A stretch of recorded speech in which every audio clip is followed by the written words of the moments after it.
Welcome to Biggerthangoalspodcast. Today we're sitting with my guy, Surnow, real estate investor. First step I did to start going out on my own was I called a buddy of mine. He was more in the finance side of real estate. Let's start looking at properties together. One of my biggest motivations in where I sit today is that you don't have to go one way to find success. Welcome to Bigger Than Goals podcast, where we speak to highly successful people about their journey, their challenges, who they had to become to overcome the challenges.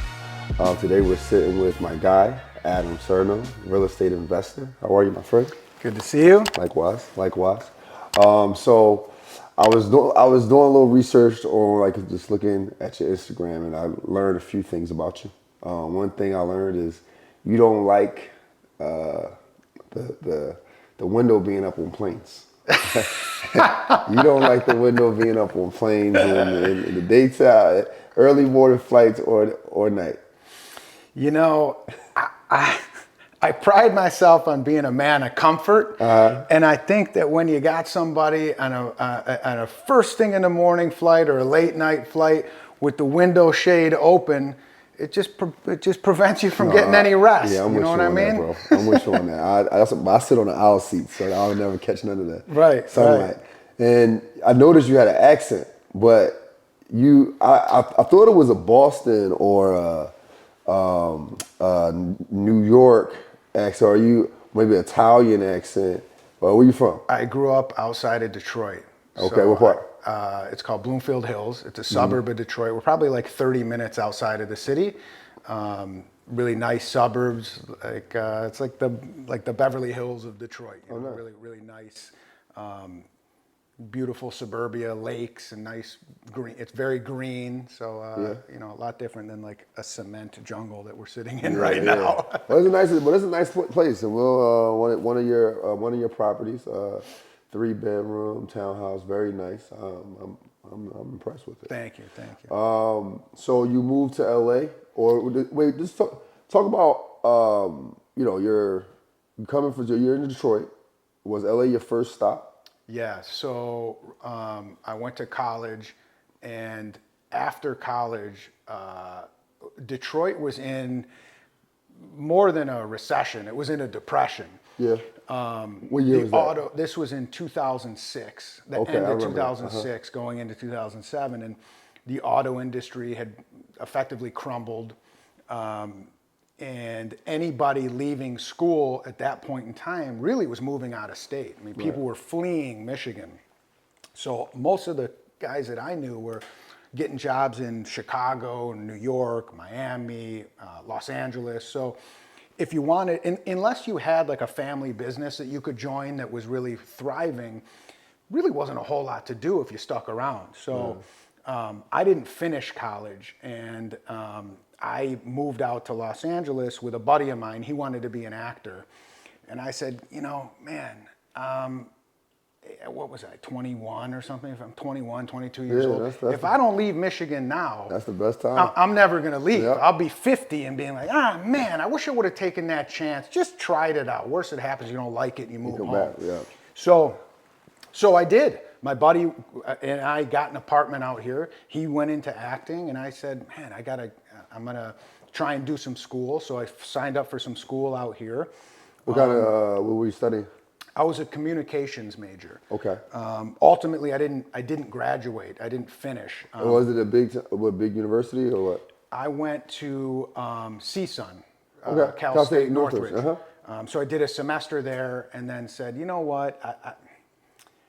I don't know if I'm the guy who's getting everything that he needs to get out of the formal education process. For That's me, okay, by the way. That's okay. It just wasn't my story, and I struggled kind of as a kid in school academically, and so kind of, I guess what I would say is one of my biggest motivations in where I sit today is that you don't have to go one way to find success, Absolutely. right? There's many different paths to get to the same destination. Absolutely. And, I pride myself on being the exception, not the norm, but also showing that this exception can become a norm. There's plenty of people like me that are smart and maybe don't think they're smart or don't know that they're smart, or they're smart in a way that isn't glorified in society today. So, So during that time when you're trying to figure it out, you're trying to figure out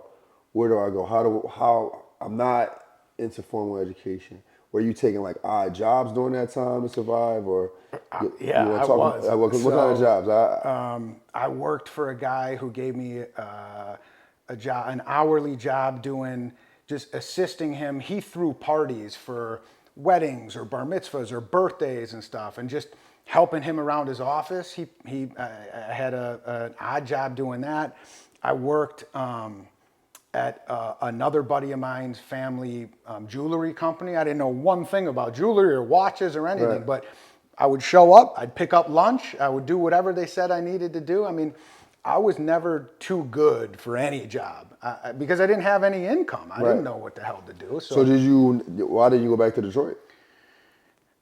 Yeah, I mean, you ain't never think like, man, I could be doing this in Detroit. Why stay here? I did think that. And so I have a family business in Michigan, and I thought about that. I was like, man, I could have a good life if I go back there. But what I knew about myself at that time was that I wasn't mature enough, and I wasn't ready for that. So if I had gone back to Michigan, I know myself, and I would have been like, hey Dad, I'm not coming in on Monday because I went to Miami for the weekend and partied, and I wasn't responsible. Yeah. And I knew if I went to Michigan, it was probably not a good choice for me. I needed to stick it out and figure something out, Right. I didn't want to take the easy way.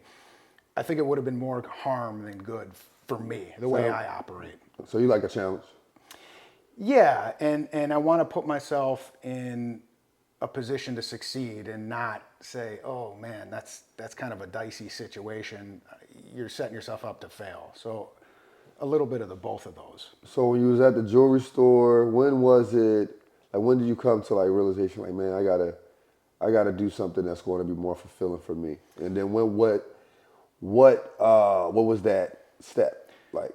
So I knew I wanted to be in real estate, but I didn't know how to get going. Right.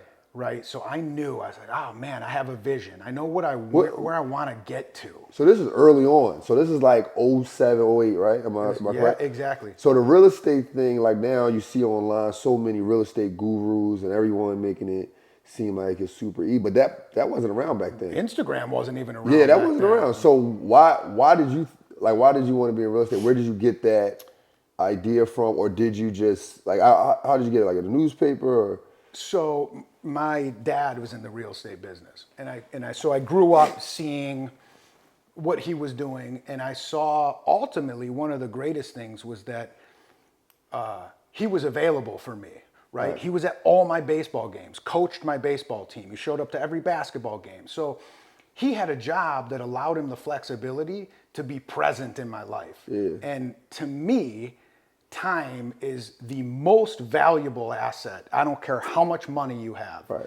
Time's the most valuable asset. So when I saw that he had a job that allowed him to be there for me as a parent and show up when I needed to have a parent there, that was enticing for me. How can I get into a business where it's going to allow me to have a family and be there for my family? I had a lot of friends who, their dads were doctors or lawyers, and they're in trial, they're in surgery, and they couldn't come to all this stuff. So time was important to you. Time's number one. You can never buy more time. I totally agree with you. I think that's part of just even pursuing. That's a big asset when it comes to pursuing your goal. So when now you're at a standstill maybe, where you're like, hey, how can I get into real estate? Right. And I moved to LA. I didn't know anybody in the real estate business. Gotcha. I didn't know anybody.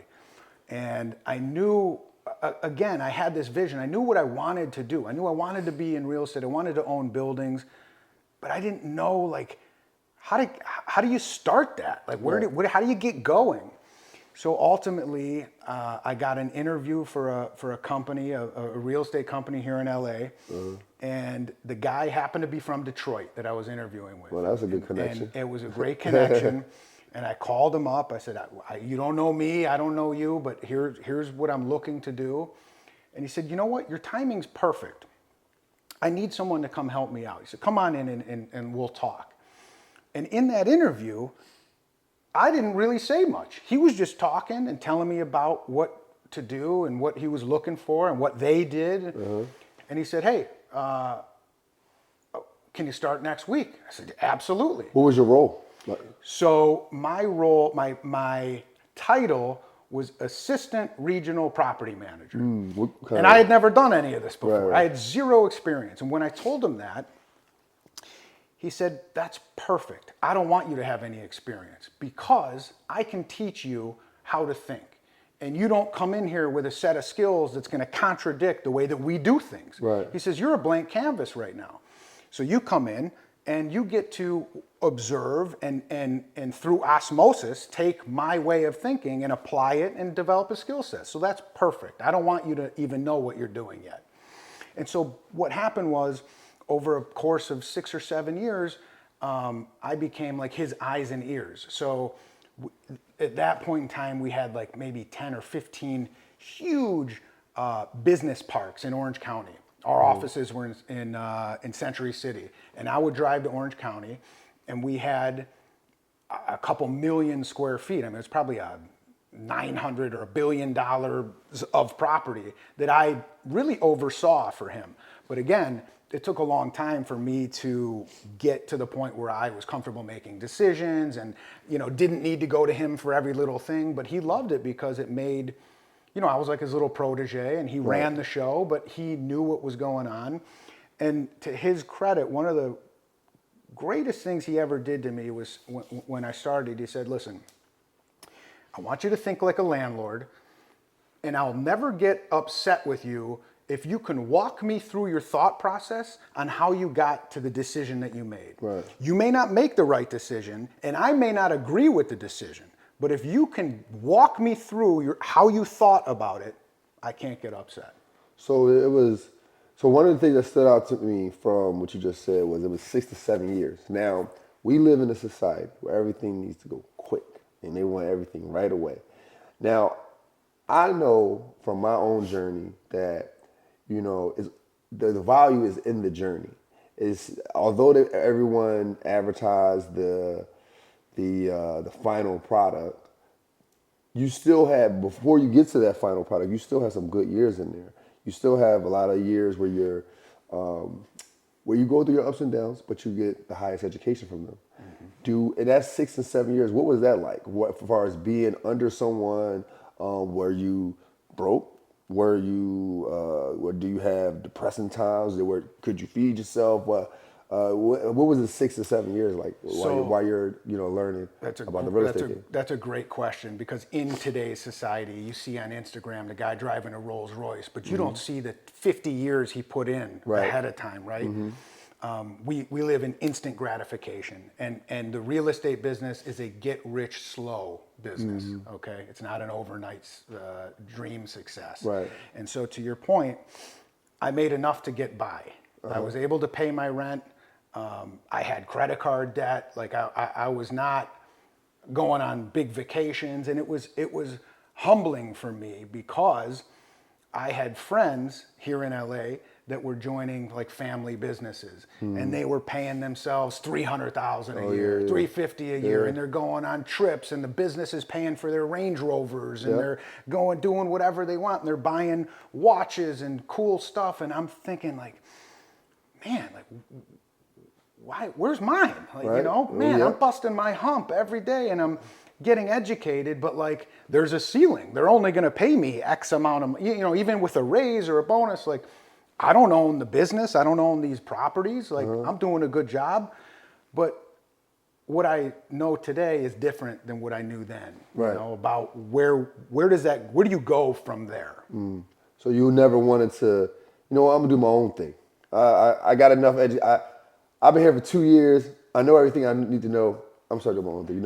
I always thought that, but wasn't ready until I was ready. Right. So I always knew this is a stepping stone. Today, maybe I'm making 50 grand a year, and it's enough to pay my rent, and it's enough to buy my groceries. It's enough to fill my car with gas. Mm-hmm. But eventually, I want to do this myself. I knew that.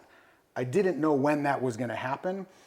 And mind you, my side of the business was really the management side. I was really good at operating a building. I knew how to talk to tenants. I knew how to work with vendors.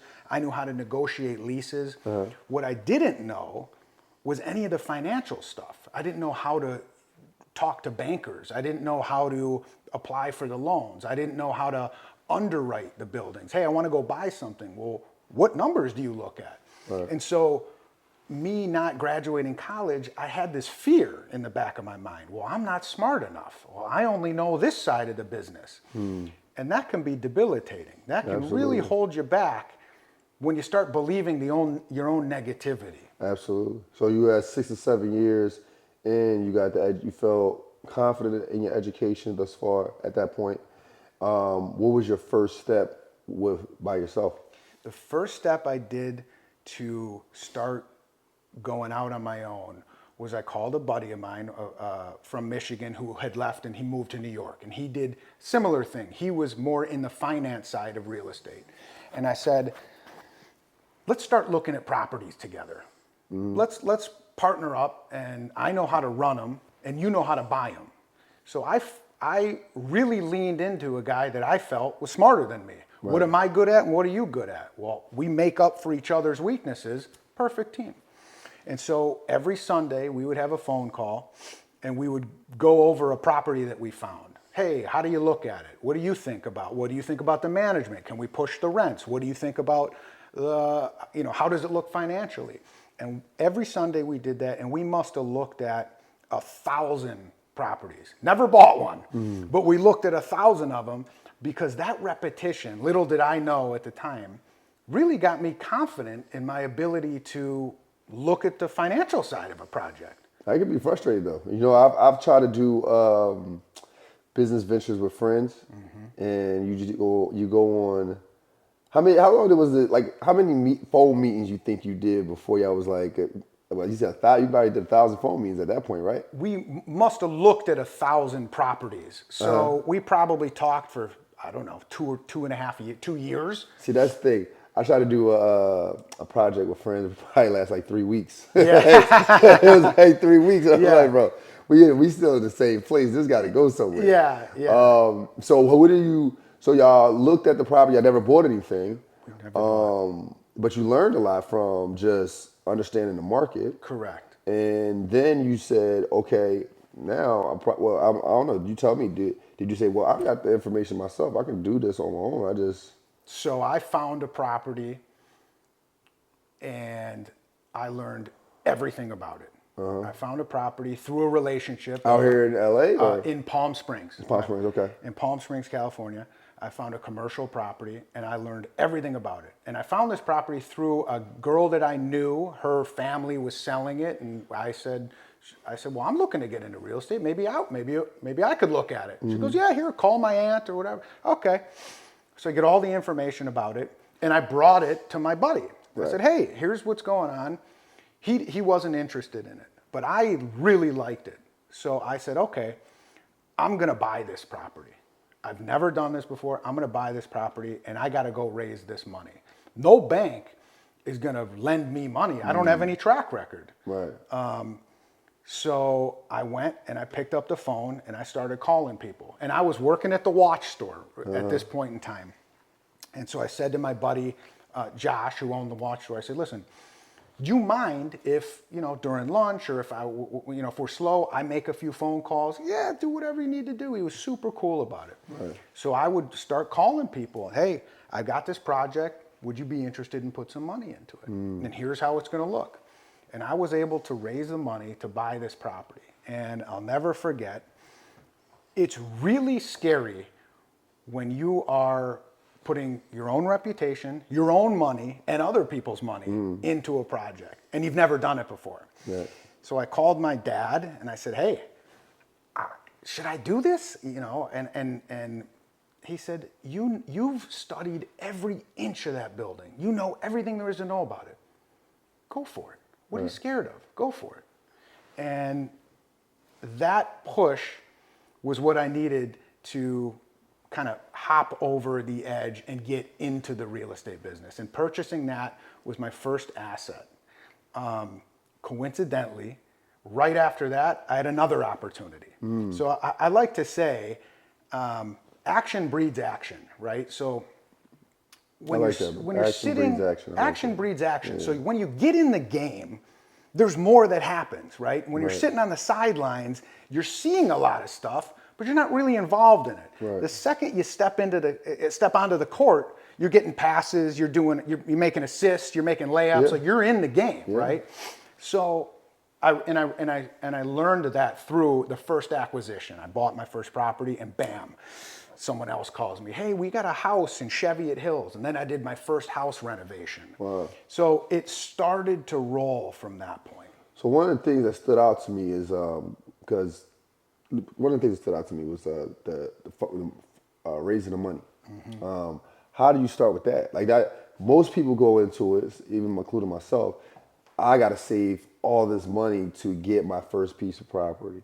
Not a lot of people say, okay, I don't want to use my money, or I don't have any money, or I have minimal amounts of money, but I need this. I want to get this this commercial real estate. How much was the first property? The property was $1,360,000. So you $1,300,000. How much you had to? What was the down payment on it at that time? So on that one, I had to raise the whole amount because I had no track record. Wow. No bank was going to give me money. Right. So what I did was I raised the whole amount and then went to a bank and said, hey, I own this with no debt on it. Let me borrow some money against it so I could give the investors some of the money back. Got you. So you had to find. How do you find people to get to $1.3 million? A lot of phone calls. A lot of phone calls. And I'd take any dollar amount. So a lot of people in real estate, it's $100,000 minimum investment. Not me. You got $5,000, I'll take it. Right. And there's a method to that madness. I'm not saying I'm right or wrong, but what I do is I want my investors to grow with me. If you got $5,000 you want to put into something that you saved, and I'll watch that $5,000 like I watch $1 million check. Because the chances are in 5 years when you've made money on that and now you've got a promotion at work or you have some extra money, you could be investing $25,000 or $50,000. We'll grow together. That's what I like to see is they take a chance on me and we grow together. So how many investors do you think you had by the time you got to the 1.3? A lot. A lot. Well, there's a lot of phone calls. So when there's a lot of investors, do you make a lot of money on it? I mean, what's the benefits out of that if you're not making any money on it? So there's always a split, right? I'm bringing in the project. I'm doing all of the work. So for that, I get a portion of the project, right? Right. And I put my own money into every deal.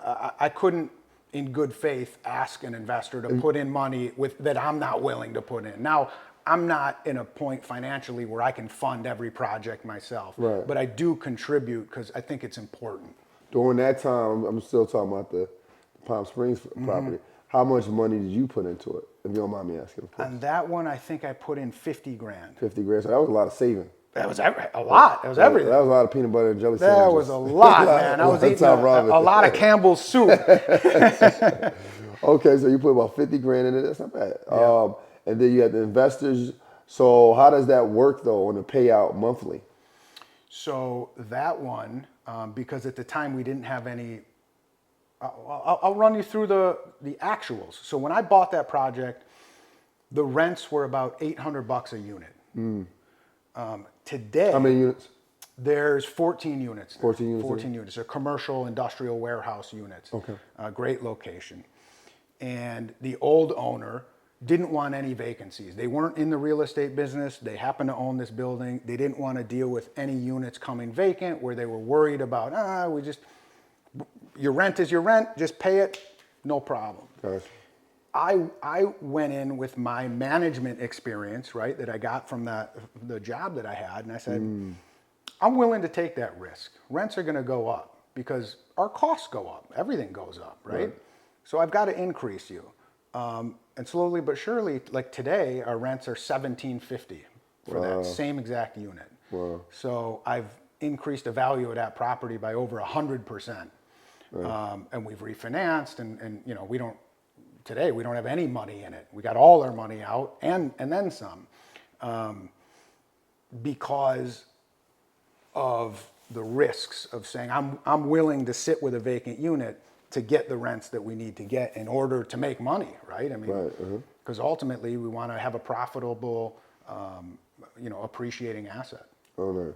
So then we get to, now at this point, it takes time to build up though, right? Like it took some years to get to 800 to 1700. Yep. What are you doing in between those years? Are you getting other properties or how are you handling it? How are you making money, right? So that's what happened. I bought this property and I'm like, oh, this is going to be great.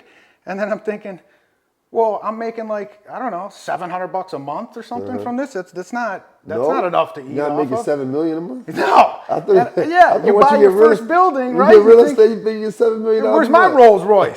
So I quickly realized, boy, I got to do something else because this is a long-term play. This is a long-term investment, which is great and I believe in and I love. But at the same time, I'm thinking, I'm dried up. I'm not working at the watch store anymore. No. So I had to figure out another way to make money. So I said, okay, let me do some house flips. I know a buddy of mine, he's a general contractor and he's done some. So I found a house in Cheviot Hills and I called him up and I said, Manny, what do you think about this house? You want to do this house? He says, yeah, okay. So we bought this house, renovated it and sold it. And in that house, I was able to take a chunk of change and put it in my pocket, right? So that was a quicker in and out flip situation that allowed me to put some money in my pocket. But again, if you're not doing that, if you're not recycling that, you're like, all right, great. Well, what happens in 3 months when I'm out of money again, So my thought was I need a combination of in and out projects, quick in and out projects with long-term investments. So because the long-term stuff will be great when I'm 60 years old. Right. But I can't afford to live until I'm 60 if I don't have something coming in now. So how did you at that? So you're still young in the game though at this point, right? So how did you differentiate what should be flipped and what should you keep? The houses I didn't want to own long term. Any of the single family home stuff. They're not good long term investments? They may be, but that wasn't the business I wanted to be in. I knew I wanted commercial or apartments, and the single family stuff at that point in time was flying off the shelves. We were doing ground up construction, we were doing renovation stuff, so there was a lot of opportunity out there quickly. So the housing market to me has a lot more ebb and flow than the apartment business, right? Gotcha. Rents are going to go, or like property values will go up and down. But if you have an apartment building that you can rent out the units, maybe your rents aren't as strong, maybe they go down a little bit, or you have a vacancy. If you have a single family home that you own and you can't rent it out, your whole property is vacant, right? If I have 6 units and one of them is vacant, I'm in a much better financial position than if I have one house and it's fully vacant, right? That makes a little riskier for me. Yeah, that makes more sense. So what if, let's say I don't want to go through the hassle that you went through as far as owning properties, but I still want to be in a real estate game. Is there other ways I can go about it? Absolutely. You can invest with guys like me. I mean, I'm a dime a dozen. There's a million of me in LA. If it don't work, will you get my money back? What's that? If it doesn't work, will you get my money back? There's no guarantees in life, right? There's lower risk deals and higher risk deals, right? It's your risk profile. But there's guys like me that go around and put money together for specific projects. And really that's kind of what us, my company's called Surnow Holdings. That's what we try and do is be the vessel for a guy like you who's a young entrepreneur who's put a few bucks in his pocket, wants to put it to work, but isn't listen to that. Isn't confident enough to say, hey, I'm going to go do this on my own, right? Like you have many businesses, right? And I'm a believer in you can't be great at everything, right? Mm-hmm. You can be really good at a few things, but you can't be amazing at 50 different things. Absolutely. So, we are a real estate company that allows folks that maybe don't know a ton about real estate, want to get a little more educated, want to get involved in a project to say, hey, listen, I invested $5,000 in this project. Look, I own a piece of that. And that's the truth. You own a piece of it. We're not a big corporation that you can't get a hold of somebody. Mm-hmm. Like we take the time to educate folks that are interested in investing with us. So we like to be that vessel for the neighborhood person that wants to get into real estate, doesn't really know enough to do it on their own or have the skill set or resources to do it on their own, come to a guy like me. So is it a minimum? Like, do you have, as far as investment goes? Probably 5,000 would be the 5,000? minimum. What can 5,000 get someone and like far as return ROI monthly? So over a period of 10 years, your 5,000 could turn into, I don't know, 40, 50,000, depending on, the value of the property. But from a cash flow standpoint, your 5,000 could make you, I don't know, 500 bucks a year, but you get some tax breaks there, you get some tax benefits, and you own a piece of a building. So there's many ways to look at it. Is what is your return, your cash on cash, or does your 5,000 own 1% of a building, and that 1% at the end of 5 years turns into 100,000, right? Does the value of the property go up where your little ownership portion increases? So y'all would do all the work. We don't need to. You don't have to do anything. No. So if I'm going into it, let's say I wanted to own my own property. In this day and age, with interest rates fluctuating, what would be one of the things? What would be my first step? How should I go about it? I'm a single man in the world, just looking to get into real estate.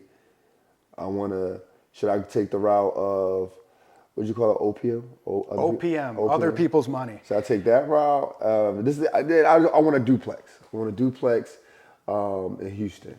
My advice for somebody like in that position would be definitely to look at a duplex or a triplex, 2 or 3 units, something small and manageable. I would encourage somebody to do it in a city that they either live in or spend a lot of time in, because it can be very challenging to own and operate something out of state, right? Unless you have resources there, you got family members there, people you can rely on, because there's, a roof leaks or a toilet breaks, or, they're calling you. So that's number one. Number two, it depends on your financial situation. With a 2 or 3 unit building, those are residential loans. So you can borrow, traditionally you'd be able to borrow a lot more money, it may be 80% of the money. So if you have the cash to put the 20% down or 25% down, you don't need other people's money. You can do it yourself. Gotcha. So if I don't want to do it that way, what's better nowadays though? Is it Airbnb or rent? If I'm living in a popular city like LA or Houston. So Airbnb would generate more cash flow, right? Because you're renting something out on the nightly. So if you're going to get $3,000 a month for an apartment, that same apartment, if you're doing it nightly, could generate $5,000. Right? It's more work because you got to deal with people coming in and out all the time, and you have some cleaning and some. Do you have any Airbnbs? We do. So we own some Airbnbs out in Joshua Tree in the Coachella Valley, and those are single family homes. So if we rented it out as a regular house, it's probably $4,000 a month or something, but you can get up to, $8,000 or $10,000 a month if you're doing it nightly. So it's definitely more fruitful. So as an investor in real estate, tell me what's the challenges that you always come up? 'Cause I know everything sounds good, right? Like, cause we own the world in Instagram real estate gurus. They make everything sound easy. You should have been doing this. You'll be driving a Rolls Royce in 6 months. But it's challenges and everything. There's always a give and take. It's never. If that's that easy, everyone will be doing it. That's exactly. So, what kind of challenges do you face from your residents as well as your Airbnbs? Yeah. So the management side, it's a lot of hand holding, a lot of hard work. It's very labor intensive. The Airbnbs are a tremendous amount of work. There's always stuff going on. There's always problems with equipment at the house, the pool, the AC, the this, the that needs to be replaced. With the apartments, your job starts at 5 p.m. when someone gets home from work. It's their house, right? So at 10 a.m. they're not home. They come home at 5 p.m. and they realize, oh, my sink's not working or my garbage disposal. So my job starts at 5 p.m. when folks are coming home from work. Right. those are the challenges in the management side. The construction side is a tremendous amount of work. It's a lot of babysitting. The guys never do what they say they're going to do. They're never on time. They're always over budget. And these are things that you sort of learn as you go. And you hear it, but you don't experience it until you experience it. The challenges in the acquisition side are also big because, you know, you see these guys, oh, you should have been doing this years ago. Well, find me a guy who's finding a ton of great deals to do, right? Yeah. Great opportunities. It doesn't exist, especially here in Los Angeles. You have a tremendous amount of capital, a lot of money in LA, and they're all chasing the same projects, right? So finding quality projects to do is challenging, and putting the money together for them. You know, there's a lot of money out there looking to be placed. But you've got to fit a certain criteria for that. So it's not easy to find 30 of these that we just did. You know, we're sitting in a project that we just finished building and are leasing out. There's not 30 of these that make financial sense. So, you know, how do you make a living going to the next one? It's not so easy. What kind of criteria do you have to fit to actually get into, you know, as far as finding great deals? So for us, it needs to provide enough income to pay the investors and to have something left for me, right? I don't want to work for free. And these are a lot of work. You know, this project was over a year long. And if I'm not able to make it financially sound enough to pay the investors what we promised them and then have something left for me, I'm out of business. Right. So really finding something, again, whether it's a business that we're investing in or a property that we're building or, money that we're loaning, whatever it is, it's got to make sense. If it makes dollars, it makes sense, right? So, right. So now you have a team, though. You have a team where you can kind of manage everything, but before you didn't. And so how did you manage your time? Like, you got to have a life. You got to be able to work out. You got to have some fun. You got to have some entertainment. How did you manage it? Or did you not have any of that for a period of time? So that's a great question because I just dealt with this like maybe a year and a half or 2 years ago. I'm doing everything, right? I'm doing our acquisitions. I'm meeting with all of our investors. I'm talking to our bankers. I'm dealing with any management issue that comes in. And I'm going crazy because I'm like, there's not enough time in the day. I'm so overwhelmed. And we weren't generating enough money to have a staff. But I made the decision to bring in help because I had to. You get to a point where you can't do it all. The business was growing. Our business tripled in size over COVID. And I thought that, well, it's just another building or it's just another thing and I'll be able to handle it. And we got to the point where, you know, we have stuff in Houston, so that's out of state. It's a different time zone. I'm not there. I made the choice to hire somebody and I remember talking to another entrepreneur buddy of mine and I'm like, man, we don't make enough money. I don't know if I can handle it. And he goes, listen, a year ago, I went through the exact same thing as you. And I'm kicking myself in the butt for not hiring someone 3 years before this. Really? I should have done it. And you're going to say to me the exact same thing. Sure enough, a year later, I said to him, best thing I ever did was bring in some help. So how was you paying people if he wasn't, and at least in the beginning, I'm sure, you know, it was struggles to pay people. So you had to sacrifice your income, exactly, right? Exactly. But sacrifice was in there. The sacrifice was from me. I had to say, okay, well, I'm not going to make enough. I'm not going to make more money. We're going to take this money and we're going to pay it out to somebody to help out. But it's the smartest thing I ever did because it allowed me to concentrate on the stuff that I'm good at, right? Finding more deals and working with banks and lenders.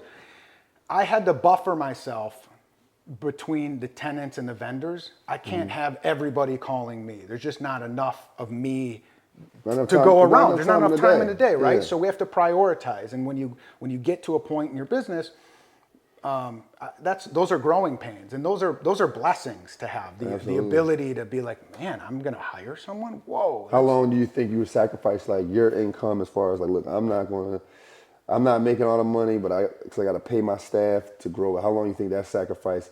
How long you think that took before you was like, all right, now I'm seeing some profit from hiring?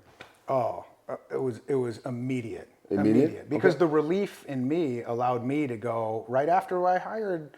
I think we bought 3 more properties because I had the time to spend looking at new deals, right? And Nice. figuring out, oh, okay, well, we should buy this, or we can complete this, or I'm going to spend time working on leasing this property. So it really freed me up from feeling bogged down by like problem solving, and accounting. And again, I'm not a CPA, and I'm Right. doing all the accounting and QuickBooks. I never even know how to do that stuff. So having somebody kind of take the reins on that, is they're worth their weight in gold. So you mentioned that you have units out in Houston, so that's out of state. Now, I'm a person who want to do things out of state. But earlier in the conversation, you talked about like you wouldn't recommend it unless you spend a lot of time there. I don't spend a lot of time there. I would like to spend a lot of time there. If I wanted to do something in a place like Houston, Austin, whatever, do you recommend that for me, or do you think I should stay local, or what would be the steps to secure a good opportunity like that out of state? So my recommendation is to stay in your own backyard as a first investment. Have something that you can touch and feel and drive to. If you're keen on being in another state, I would go out there. I would tour some properties, tour some areas, really get familiar with what part of town you like. What part of town would you want to live in, right? Because if you're going to buy an apartment or duplex, you're going to want tenants. So where would you want to go, right? Right. Where would you Very want to true. live? Very true. And kind of look at it that way, as if you were the person that was going to live in it, and say, all right, well, is there shopping around here? Is there grocery stores around here? Are there schools around here? Where, is there cool art galleries or coffee shops? What's around here? So it sounds like residence would be the best route to take and not Airbnb, from based off of the conversation we have. And Airbnb sound like a lot of work because people coming in and out, they're touching stuff and breaking stuff, and I'll have to call someone and tell them, hey, this is broke, can you go over there? And I'm paying that guy. So you probably wouldn't be, Airbnb probably wouldn't be right. Yeah. That's right? If it's out of state, for sure. If it's local, because you're here, it's a little bit easier. But running an Airbnb out of state is really challenging. Nice. Granted, there's companies that will do it all for you, where you don't have to do one thing, but they're expensive. They're going to take at least 20% right off the top. So, So what plans you guys got? Your company's called Surnow Holdings. Surnow Holdings. So what big things you guys have in the future? So we're going to break ground right down the street on a 20-unit apartment building. Nice. That we're really close to starting construction on. And then in Koreatown, we have a 30-unit condo building. Wow. That we're close to breaking ground on too. So we'll have those two starting construction here in the next maybe 45 days. We just finished this project. We have another maybe 18, 20, maybe 35 units down the street that are coming to completion too, that we'll start leasing. So we're kind of phasing out of the construction of these projects and going to spend our time and resources building the other ones. Nice. So is that funded by you, or is it OPM? Or? It's still OPM with a little bit more of me. My goal is to put more and more money into each project, right? So I can afford to do 10,000 on the first project, and as we go, maybe my ability to contribute gets more and more as well. So I want to own, alongside our investors, as much of the projects as I can by putting my own money in there. Nice. So one of the questions we always ask on the show is, because you're busy, you have a long day, you got family, staff, tenants, calling your phone, investors. How do you handle all that as far as your method of going about it? Do you wake up early? Do you meditate? Do you work out, box, play basketball? How do you handle it? So I'm up by 6 every morning.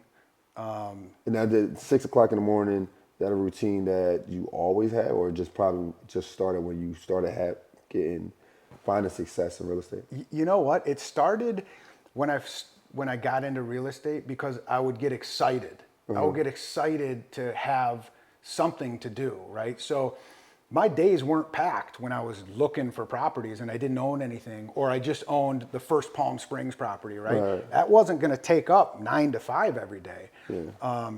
So I would I would wake up because I'm excited. Like, hey, anything going on? I would be jazzed if a tenant had something they needed from me because it gave me a task, right? Today, it's not the same excitement because there's just more to it. But I do meditate. I love boxing. I love watching boxing. Like you, I'm a big boxing fan. I exercise in the morning, and I try to do something fun every day. Right? I'm trying to make sure that, because I can be very one-dimensional and get stuck on work mode and really just focus on work. But I've realized it's important to do something fun. So I have nieces, and I'll FaceTime with my nieces in the morning on the way to the gym or in the afternoon, and seeing the little, one's 4, one's 2, and one's 3 weeks old. So just seeing the babies takes away any grief that from the world, because you realize it's so irrelevant. What's going on in my job is so irrelevant. You see a newborn, you say, that melts your heart, right?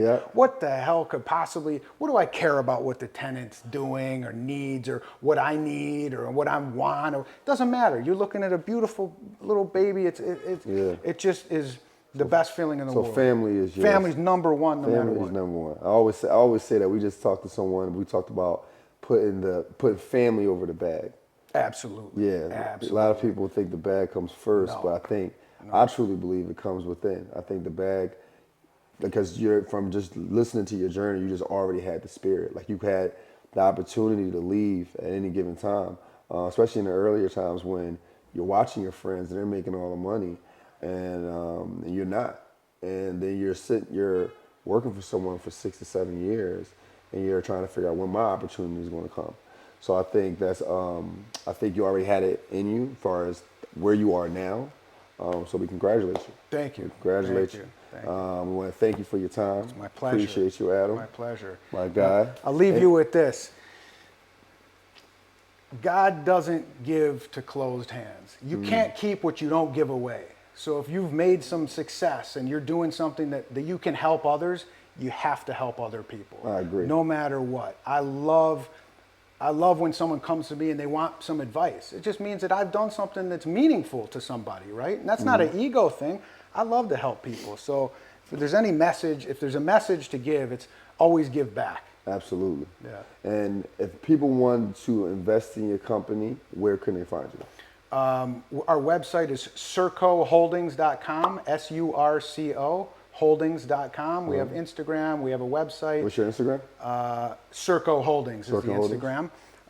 Reach out. They can contact you. My cell phone number's everywhere. So and what's your personal? You want to give your personal Instagram? My personal Instagram is Surnow. Okay. Surnow. Gotcha. So, thank you for having me. This is great. Adam, it's always a pleasure. Bro. Thank you. Now here you have it. Bigger Than Goals podcast with my guy Adam, real estate investor. Make sure you like, subscribe, and share. Always fun with the last part. Always fun with that last part.